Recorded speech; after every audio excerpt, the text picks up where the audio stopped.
Vimos a parte de Provérbios capítulo 1, e hoje nós vamos recomeçar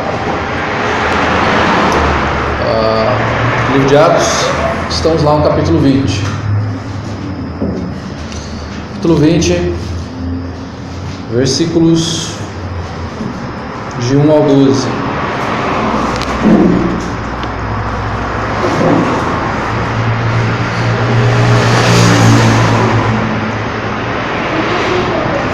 Cessado o tumulto, Paulo mandou chamar os discípulos e, tendo-os confortado, despediu-se e partiu para Macedônia. Havendo atravessado aquelas terras, fortalecendo os discípulos com muitas exortações, dirigiu-se para a Grécia, onde se demorou 3 meses, tendo havido uma conspiração por parte dos judeus contra ele. Quando estava para embarcar rumo a Síria, determinou voltar pela Macedônia. Acompanharam-o até a Ásia, Sópater de Bereia, filho de Pirro, Aristarco, e segundo de Tessalônica, Gaio de Derbe e Timóteo, bem como Tíquico, Trófimo da Ásia. Estes nos precederam, esperando-nos em Troja. Depois dos dias dos pães asmos, navegamos de Filipos e 5 dias fomos ter com eles naquele porto onde passamos uma semana. No primeiro dia da semana, estando nós reunidos com o fim de partir o pão, Paulo, que devia seguir viagem no dia imediato, exortava-os e prolongou o discurso até a meia-noite. Havia muitas lâmpadas no cenáculo onde estávamos reunidos. Um jovem chamado Eutico, que estava sentado na janela, adormecendo profundamente durante o prolongado discurso de Paulo, vencido pelo sono, caiu do 3º andar abaixo e foi levantado morto. Descendo, porém, Paulo inclinou-se sobre ele e, abraçando-o, disse: Não vos perturbeis, que a vida nele está. Subindo de novo, partiu o pão e comeu, e ainda lhes falou largamente até o romper da alva, e assim partiu. Então conduziram o vivo rapaz e sentiram-se grandemente confortados. Vamos orar ao Senhor novamente. Senhor Deus, fala aos nossos corações através da Tua Palavra nesta noite. Que ela penetre os nossos corações, que ela nos anime, nos fortaleça, nos repreenda, que sejamos direcionados por Ti, ó Pai. Ajuda-nos a compreender e aplicar a Tua Palavra nas nossas vidas e a amar a Ti cada vez mais, meu Deus. Fica conosco, perdoa os nossos pecados, tem misericórdia das nossas vidas, em nome de Jesus Cristo. Irmãos, nossa mensagem de hoje chama Fortalecimento em meio à tragédia. Nessa semana aconteceu uma grande tragédia na família de uma celebridade do nosso país, um jogador bastante conhecido, foi capitão do Penta 2002, Cafu. Seu filho faleceu jogando futebol na casa deles lá, estava passando um tempo na casa da família, foi jogar futebol, um rapaz de 30 anos, e teve um infarto e faleceu. Foi sem dúvida, o falecimento de uma pessoa já é bem complicado, às vezes de alguém da nossa família mesmo que está doente, a gente já se sente chocado, quanto mais um filho, E o Cafu, ele agradeceu pelas pessoas que começaram a mandar mensagens para ele de conforto, de consolo, e ele mandou a seguinte mensagem: Eu e minha família gostaríamos de agradecer o apoio de todos. Obrigado por cada mensagem, pela preocupação, por todo o carinho de vocês. Estou lendo todas as mensagens, mas infelizmente não vou conseguir responder a todos. Mas esse apoio de vocês faz toda a diferença na minha recuperação e de toda a minha família. Que todos continuem orando por nós. O apoio de vocês nos fortalece. Então aqui nós vemos aquele capitão do Penta tendo essa perda terrível, esse trauma, essa tristeza tão grande, e muitos ali mandam mensagens de apoio ao Cafu, e ele agradece: Eu agradeço pelo apoio de vocês, isso me anima, isso me serve para que eu me sinta fortalecido. E é fato que nós conseguimos sim ser animados por outras pessoas, de estarmos próximos de pessoas que nos ajudam, estão conosco nesses momentos de dificuldade. E não é nada diferente, porque o povo de Deus passa por dificuldades, as mais terríveis, as mais difíceis, perdas terríveis. Passamos por momentos de grande aflição em nossas vidas, de grande angústia em nossas vidas, e nós sabemos que podemos ser consolados primeiramente pelo Senhor, pela sua palavra, e por outros irmãos que nos trazem a palavra de Deus. E nós vamos então ver aqui algumas maneiras como o Senhor consola os nossos corações através dessa palavra. Nós vemos primeiro no capítulo 20, a partir do versículo 1, quando o texto nos fala: cessado o tumulto. Vamos lembrar que ali há todo aquele tumulto ali, onde eles falam que sobre os deuses, que eles são feitos por mãos humanas e que eles não são deuses, e que acabaria a prosperidade deles ali, que Diana dos Efésios era grande, que ela teria vindo do céu. E só que Paulo e todos aqueles que estavam ali, todos os cristãos que estavam ali, estavam negando isso. Não, Diana não é uma deusa, existe apenas um só Deus. Vamos acabar com a nossa prosperidade, nós não vamos conseguir mais vender as nossas imagens, não vamos conseguir mais vender as imagens do templo. E aí há toda esta pressão em cima de Paulo. Paulo não se apresenta ali, Paulo até gostaria de se apresentar e não se apresenta, uma grande perseguição. Há ali um grande tumulto, eles começam a gritar por horas e horas: grande é Diana dos Efésios, e há todo aquele tumulto. Depois aquele tumulto é dispersado ali, para que eles não fossem acusados de estarem fazendo algum tipo de tumulto, de levante ali, que seria algo ilegal, e eles poderiam sofrer sanções legais por causa disso. Então percebam que a igreja, ela é uma igreja que ainda está engatinhando na cidade de Éfeso, e ela já passa por todo esse tipo de pressão, por todo esse tipo de tribulação. Uma igreja ainda engatinhando, pequena, uma igreja ainda que precisa crescer, né? E aqui Paulo então fala que este tumulto cessa, e que ele chama os discípulos e conforta os discípulos e despede esses discípulos. É importante a gente ver que em meio a toda essa rejeição e essa perseguição, que ela é real nos dias de hoje. Ela é real. O cristão é rejeitado, o cristão é perseguido, talvez não da mesma forma que antes, mas nós somos ridicularizados, nós somos perseguidos e caluniados. Quando alguém vê um cristão, ele fala: você é um bobão. Ele acredita em qualquer coisa, ele está sendo iludido por um líder, por um pastor, ele está dando dinheiro para o pastor, ele é um bobão que não sabe aproveitar a vida, e os seus amigos te isolam, não quero ter amizade com você, e começam a falar mal de você. Nós estamos no mês de setembro, e cada mês agora tem uma campanha, o Setembro Amarelo, que é a campanha contra o suicídio, e para se prevenir contra o suicídio. E nós sabemos que uma das grandes momentos que tem mais suicídio, nas situações que mais tem suicídio, é a questão da solidão, das pressões, das perseguições. Então, quando uma pessoa se sente pressionada, solitária, frustrada, ela sente tentada a tirar a sua própria vida. E os cristãos podiam se sentir assim. Hoje, isso é real também. É muito comum. A taxa de suicídio de pessoas de 15 a 30 anos é a maior que tem. E após os 65, porque é aquela busca de uma identidade na adolescência, é aquela coisa da questão do bullying, cada vez mais sensíveis as pessoas têm se tornado. Depois dos 65, a pessoa aposentada, já não se sente sozinha, alguns parentes, amigos já faleceram, as frustrações por causa de doenças, por causa de limitações. há todo este pensamento, das expectativas irreais da vida, de você achar que você vai ter alguma coisa e de repente você não tem aquele algo, de você colocar a expectativa de um casamento, de um relacionamento, e aquela expectativa que você colocou, você não é suprido da expectativa que você teve, e aí há esta tentação de se tirar a própria vida.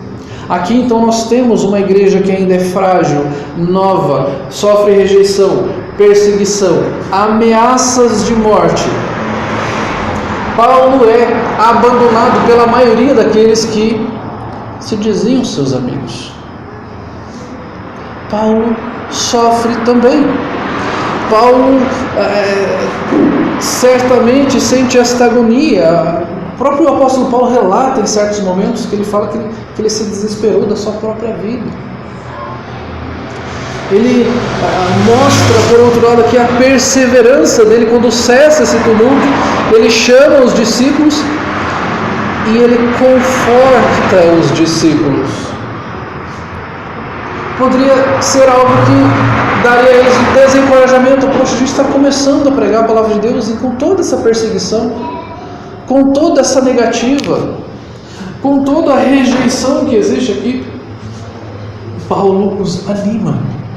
Fala, é assim mesmo, vai ser desse jeito, não vai ser fácil. Nós não vamos ter uma adesão, tipo, as pessoas vão vir e falar: olha que bom que você veio aqui falar que eu sou pecador e que eu necessito de Jesus Cristo e que Ele morreu em meu lugar e que apenas é necessário que eu creia no sacrifício de Cristo, abandone os falsos deuses que eu creio até agora e confesse que eu sou um pecador miserável e que mereço o inferno. Isso não é um tipo de discurso que vai trazer aceitação e todo mundo fala: obrigado por você me falar isso, eu não tenho como agradecer. Isso vai trazer muita negação e perseguição. Isso não é um discurso que vai fazer com que todos venham e te exaltem e falem: puxa, que maravilha. Não.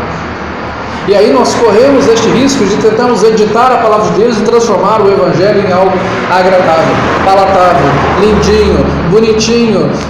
O Evangelho que você fala: você vem aqui e nós te aceitamos do jeito que você está, e você pode permanecer do jeito que você está, porque Jesus ele aceita todo mundo, Ele ama todo mundo, não tem problema, pode ficar assim mesmo. Não é desta forma que o Evangelho nos mostra. O texto nos fala ali, no versículo 2, havendo atravessado aquelas terras, fortalecendo os discípulos com muitas exortações, dirigiu-se para a Grécia, onde se demorou 3 meses. Perceba que há uma ênfase nessas palavras aqui. Essas palavras têm a mesma raiz no grego. Quando ele fala confortando, versículo 2 ele fala fortalecendo e exortações. Todas elas têm esse mesmo sentido de você animar, trazer a pessoa ao ânimo, não deixar que ela desanime, que ela caia, que ela se sinta sozinha, que ela se sinta desamparada. Então ele fortalece os discípulos com muitas exortações, dirige-se à Grécia e permanece por lá 3 meses.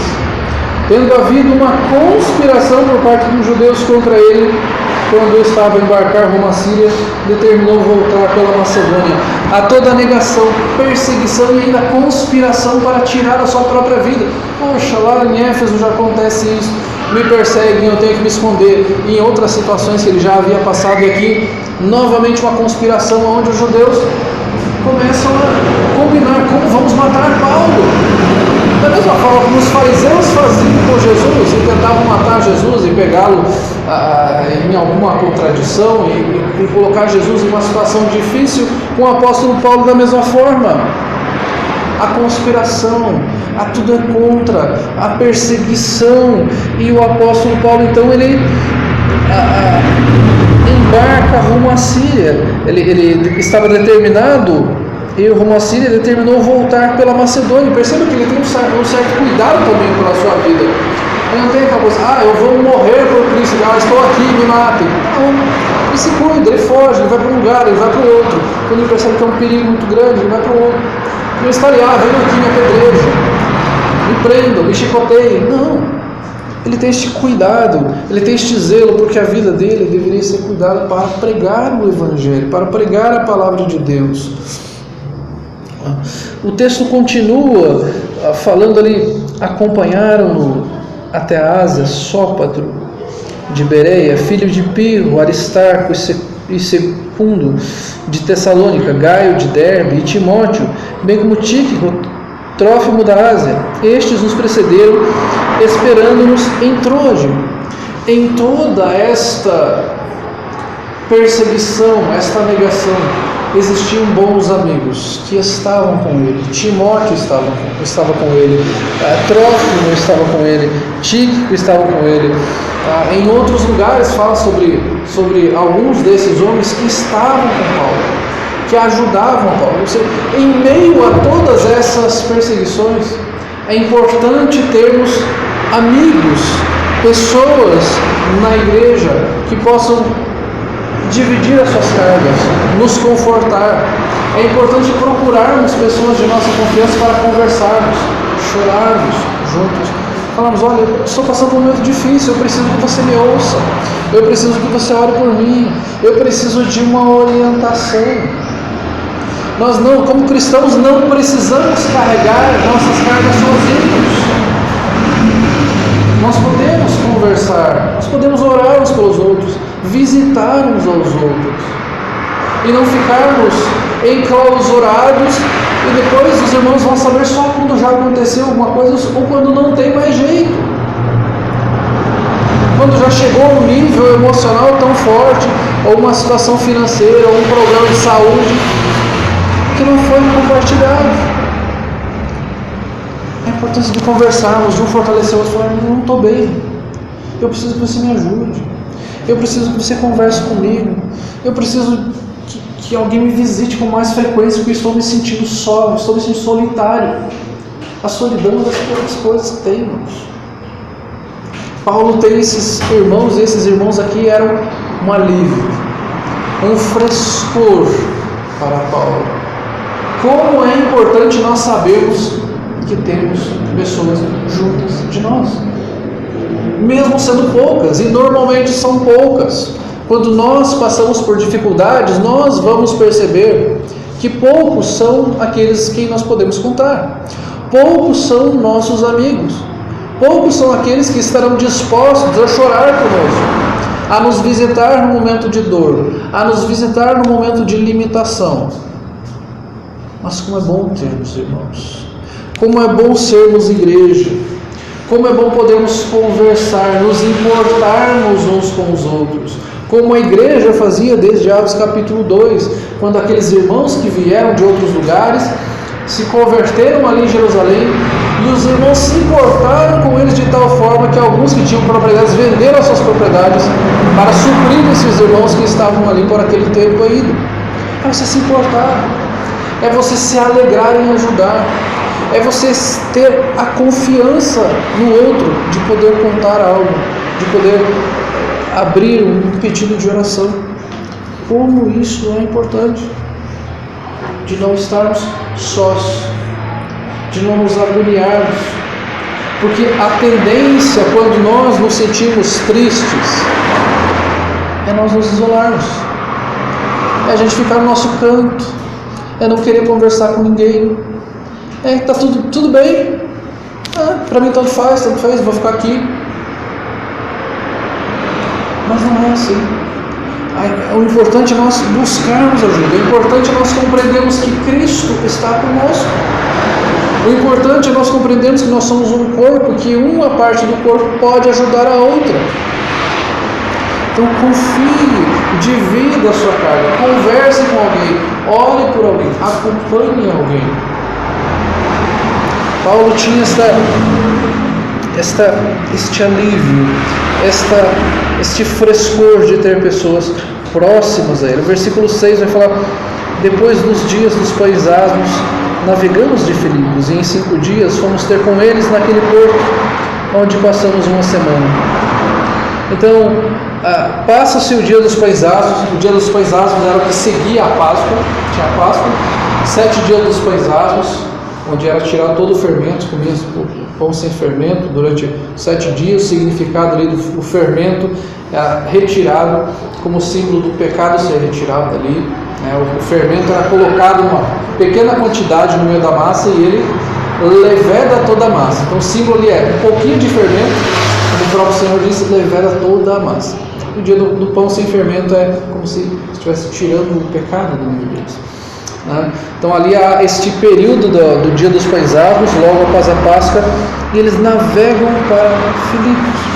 Importante a gente ver aqui também é que em meio a toda essa negação, esta perseguição, os projetos de Paulo, a vida de Paulo com o Senhor, o desejo de continuar pregando a palavra de Deus continua. Ele não para, ele continua vendo como vontade de Deus em meio a tudo isso. Mas está acontecendo tudo errado, sendo perseguido, ameaça de morte, ameaça de prisão, ameaça de um monte de coisa. Vamos continuar pregando, vamos continuar seguindo, vamos continuar obedecendo ao Senhor. Esse é o raio-x que a gente vê daquilo que estava acontecendo naquele momento. E no versículo 7 em diante a gente vai ver uma situação bastante curiosa que acontece ali. No primeiro dia da semana, estando nós reunidos com o fim de partir o pão, Paulo, que devia seguir viagem no dia imediato, exortava-os e prolongou o discurso até a meia-noite. Havia muitas lâmpadas no cenáculo onde estávamos reunidos. Um jovem chamado Eutico, que estava sentado numa janela, adormecendo profundamente durante o prolongado discurso de Paulo, vencido pelo sono, caiu do terceiro andar abaixo e foi levantado morto. Descendo, porém, Paulo inclinou-se sobre ele e, abraçando-o, disse: não vos perturbeis, que a vida nele está. Subindo de novo, partiu o pão e comeu, e ainda lhes falou largamente até o romper da alva. E assim partiu. Então conduziram vivo o rapaz e sentiram-se grandemente confortáveis. Paulo, no domingo, fala o primeiro dia da semana, então era o domingo, ele estava reunido ali no partir do pão e fala que no dia seguinte ele ia voltar a viajar e ele foi pregando a palavra até a meia-noite.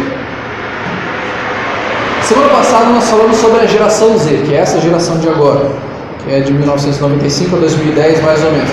Que esta é uma geração característica de ser imediatista. Tudo tem que ser agora, aqui e agora, neste momento.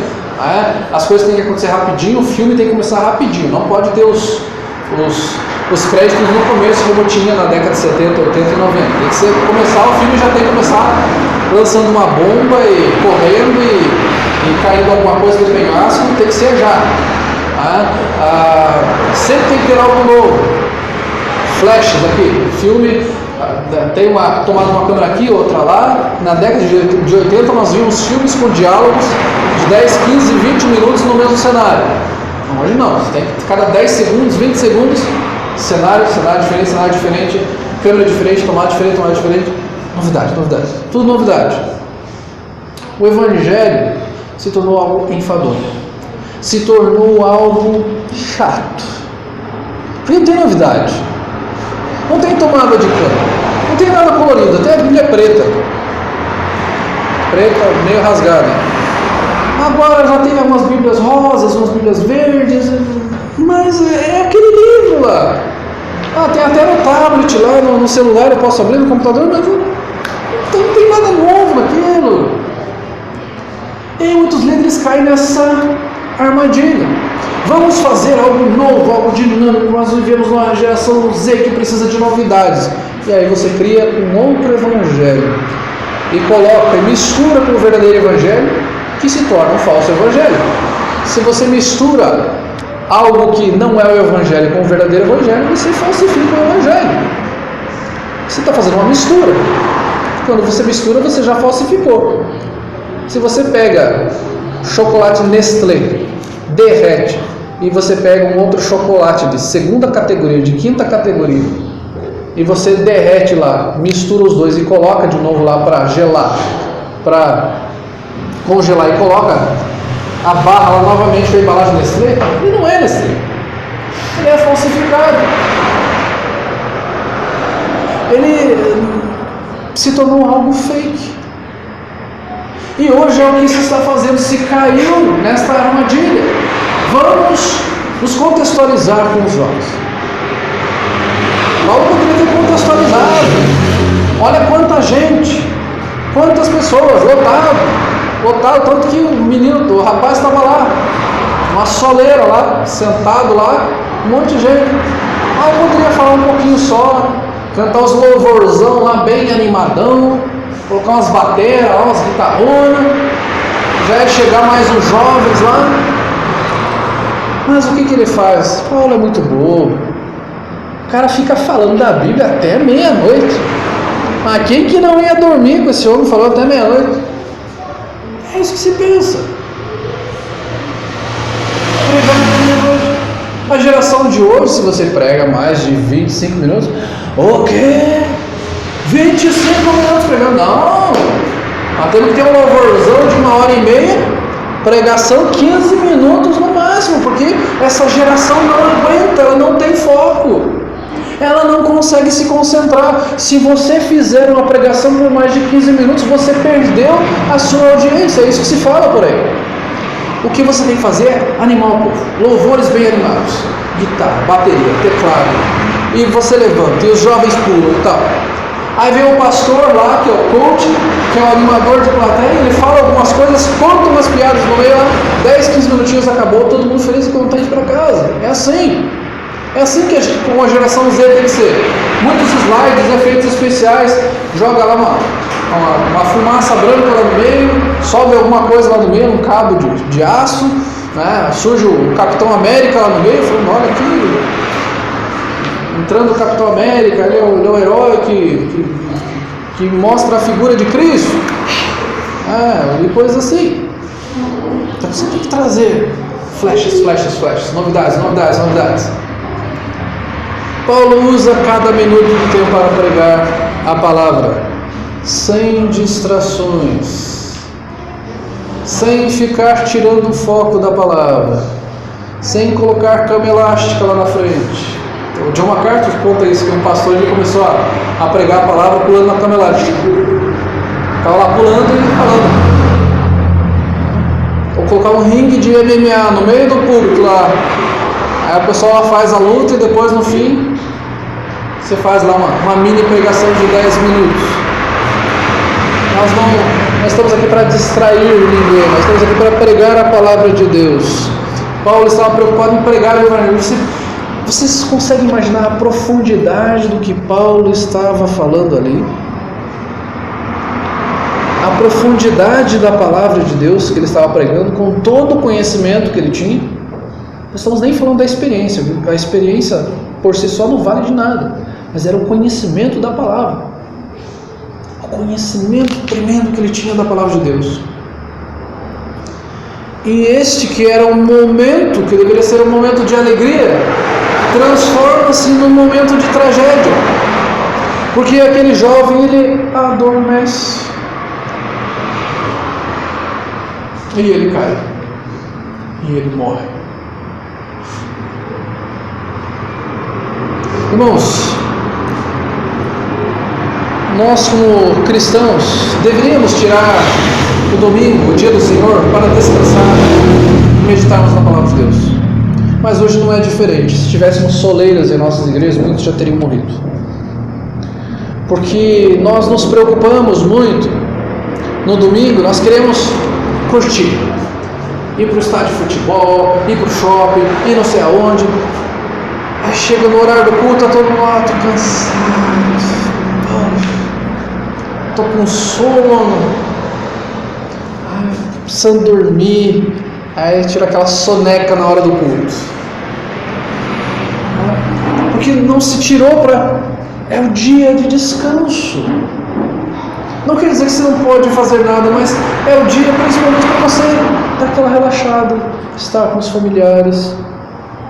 A gente tem todo aquele agito durante toda a semana, e aí no fim de semana, que é o tempo de a gente descansar, a gente se agita ainda mais, e na hora que é para cultuar a Deus, para ter um momento com o Senhor, se perde um pouco, adormecemos. E figurativamente também nós podemos estar adormecidos, relaxados. está tudo bem, está tudo tranquilo. E quando nós relaxamos, nós caímos. Nós nos estatelamos no chão. Porque nós relaxamos. Está tudo bem, está tudo certo, está tudo muito bom.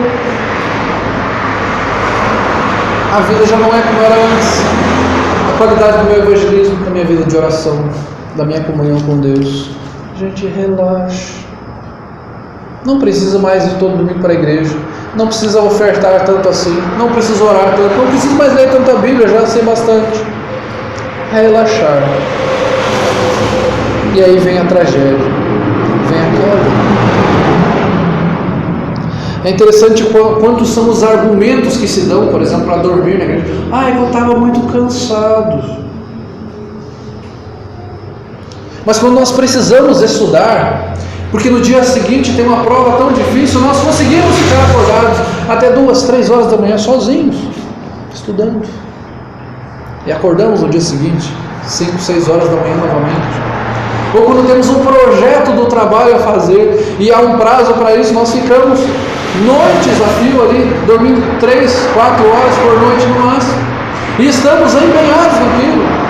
Ou se de repente você fosse chamado para uma palestra super chata, mas que eles falassem, se você ficar nessa palestra super chata durante esse dia todo, você vai ganhar 50 mil reais. Só que a condição é a seguinte: você não pode dormir. Vão ter fiscais aqui, se quem dormir vai ser desclassificado, você não vai ganhar 50 mil reais. Você vai levantar, você vai dar tapa na cara, você vai lá tomar uma água, você vai jogar água na cara, porque você tem a motivação de ficar acordado. Parece que quando nós vamos ouvir a palavra de Deus, precisa, dá para relaxar. A voz do pastor é meio macia, às vezes dá até sono, né? Dá até sono. Cuidado com o seu nível de relaxamento quando está ouvindo a palavra de Deus. Não veja a palavra de Deus, o acompanhamento da sua vida espiritual como algo que é perda de tempo. Alguns acham, não é perda de tempo. Receber visita do pastor, de líderes da igreja. É perda de tempo. Ele tentar me ensinar a palavra de Deus. Eu já tenho a vida tão corrida. Para quê? Aí pode estar o início da queda. Relaxa. Eu já vou aos domingos. Eu já vejo alguns vídeos. Não precisa de tempo. Tem aquela conferência lá que vai não ter tempo. Eu vou gastar com outra coisa. Eu vou perder tempo lá também. Um tempo que eu podia usar para fazer isso, aquilo outro, para sair com os meus colegas, para ir ao cinema, falta de prioridades. Alguns séculos atrás existíamos esta seriedade de guardar o dia do Senhor, e normalmente nos pontos comerciais dos crentes estava escrito, vamos dizer que fosse uma padaria: a padaria está fechada, a igreja está aberta. É assim que se pensa. Hoje é meu dia de descansar e de louvar ao Senhor. Não é o dia de eu me matar de trabalhar. Quero que o culto seja bem curtinho, porque senão eu vou dormir. Se for muito comprido, eu vou dormir. Não vou conseguir ficar acordado. Já fiz muita coisa hoje. Já estou no gás aqui, porque já vi jogo de futebol, já fiz isso, já fiz aquilo outro, já trabalhei um monte, que agora estou cansado. Agora quero algo relaxante, curtinho, que daí eu vou para casa e já assisto os Gols do Fantástico e dormir. Falta de interesse pela palavra de Deus. Não durma no ponto. Entenda a importância da mensagem. É possível ficar muito tempo acordado. Eu já fiquei dias acordado, pelos motivos mais terríveis.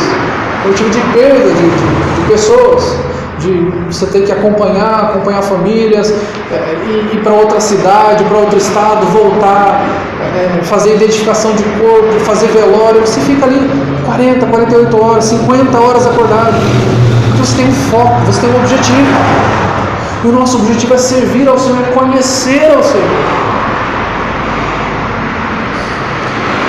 Se este é o dia do Senhor, invista. no seu descanso também. Relaxe um pouco. Medite na palavra de Deus. Será que nós não temos negligenciado esse dia? Deixado esse dia de lado, como se fosse um outro dia qualquer. O comércio está aberto, aproveitava o comércio também. Hoje em dia se abre tudo. Eu lembro de minha infância e adolescência, quando eu ia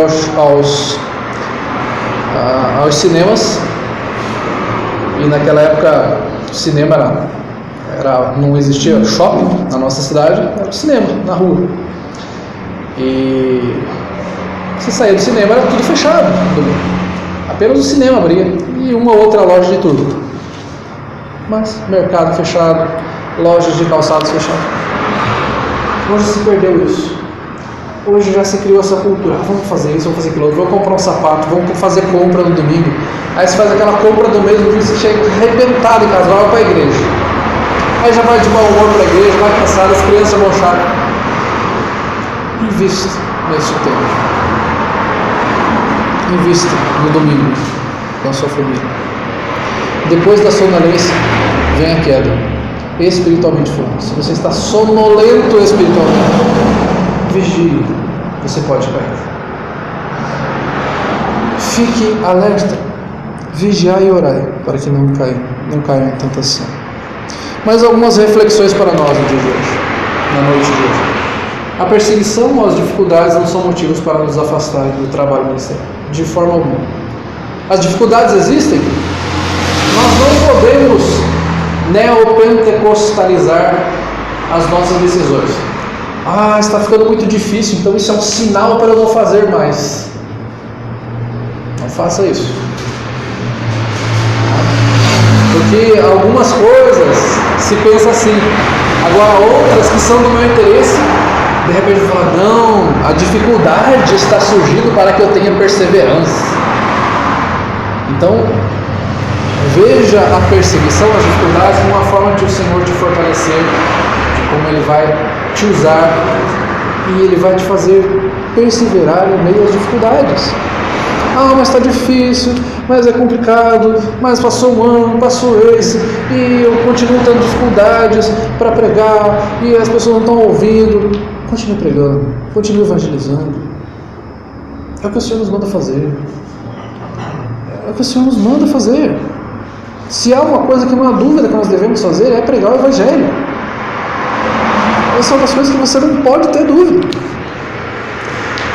Deus é fiel e nos dá alívio emocional, usando outros irmãos para isso. O Senhor usa outros irmãos. Quantas vezes o Senhor pode ter usado pessoas em sua vida? E na minha vida também. Que vieram conversar conosco. Que nos telefonaram. Que mandaram uma mensagem. O Senhor usa irmãos para nos trazer a mensagem do Evangelho. E nós damos graças por isso, porque em momentos, naqueles momentos mais difíceis, que a gente pode sentir desencorajado, o Senhor envia, irmãos. É tão bom isso, ver a provisão de Deus. Passei por várias vezes por isso. No momento de estar desencorajado, o Senhor enviava pessoas, irmãos, que nos consolavam, que nos animavam, que estavam conosco. Como é bom ver a provisão do Senhor, nos dando amigos que podem ser mais chegados do que um irmão, a quem nós podemos confiar a nossa vida, a quem nós podemos confiar questões nossas. Como é bom isso. Não se feche para si. Coloque a sua vida diante do Senhor e tenha amigos verdadeiros, cristãos piedosos. Em Cristo nós temos a certeza que seremos capacitados pelo Espírito para que possamos ter a disposição de perder o que temos no mundo e nos alegrarmos com as preciosidades do mundo. E em Cristo e no Espírito, que o Espírito Santo de Deus nos capacite a isso. Nós podemos perder muitas coisas nesse mundo. Paulo perdeu amizades, perdeu o status que ele tinha lá de ser lá um fariseu, de ter toda a sua influência. Agora ele é um perseguido, um páreo, como ele mesmo fala, um lixo. Ele era considerado como um lixo, escória. É isso que ele é. Mas que o Senhor nos capacite a considerarmos precioso aquilo que é precioso mesmo, que é o reino de Cristo, que é anunciarmos o Evangelho de Jesus e não aquilo que é passageiro nesta vida, a aceitação deste mundo, o status deste mundo. Isso é passageiro, isso não serve de nada. Nós precisamos agradar a Deus. A ênfase no cristianismo está na pregação que revela Cristo, não os milagres. Perceba que Paulo prega a palavra ali até meia-noite, aquele jovem cai, morre, Paulo vai lá e ressuscita este jovem. E o que ele faz quando volta? Continua pregando a palavra de Deus. Eles não chegam lá e começam a falar: vão por toda a cidade, por todos os bairros, anunciando que eu ressuscitei este homem. Se fosse hoje, tirem selfies com ele, mostrando que ele estava morto, que agora ele está vivo. Coloque no Instagram, no Facebook, no WhatsApp lá. E vamos anunciar que este homem ressuscitou. Não, Paulo não faz isso. Paulo volta para lá, lembrando que no dia seguinte ele viajaria. Fala que até o romper da alva ele continua pregando a palavra de Deus. Ele não faz lá campanha de cura, libertação e ressurreição. Não, ele prega a palavra de Deus. A cura, ela é mais um motivo para nós glorificarmos a Deus, não nos autoglorificarmos e nos autopromovermos. O que promove a Cristo é a palavra de Deus. As obras testificam aquilo que o Senhor é. Mas aqueles que vão crer vão ser convencidos pela palavra de Deus, não pela ressurreição, não pela cura, não pela prosperidade. Serão convencidos pela palavra de Deus. E Paulo, compreendendo isso, continua pregando a palavra de Deus até o último momento, até o último minuto, até quando ele tinha a oportunidade. Pregue até onde você tem a oportunidade. Não coloque ênfase em experiências. Porque eu tive essa e essa experiência. A experiência serve para glorificar a Deus. Graças a Deus o Senhor fez isso. E pode contar o seu testemunho. Não deixe de contar. Mas a sua ênfase é o Evangelho, porque a fé vem pela pregação da palavra. A fé não vem por aquilo que o Senhor fez em você. A fé vem pela pregação da palavra. Não deixe de olhar para Cristo. Não se torne sonolento. Não feche os olhos para o Senhor. Não se torne sonolento para o Evangelho e tão vivo para as outras coisas. Redes sociais, entretenimento, férias, dinheiro, amizades, relacionamentos. Tudo esperto para tudo isso. Evangelho? Tá bom. Vamos lá. Aquela letargia, indiferença. É um passo para a queda. Estejamos olhando para Cristo em tudo aquilo que você e eu fomos fazer. Olhe para Cristo. Olhe para o seu reino. É a Ele que nós devemos honra agora. É a este Senhor que nós estaremos com Ele para sempre. Foi Ele quem morreu por mim e por você. Que o Senhor nos capacite a viver uma vida que não seja uma vida de mediocridade, mas uma vida voltada para o Senhor. Senhor, obrigado por estar conosco em todo momento.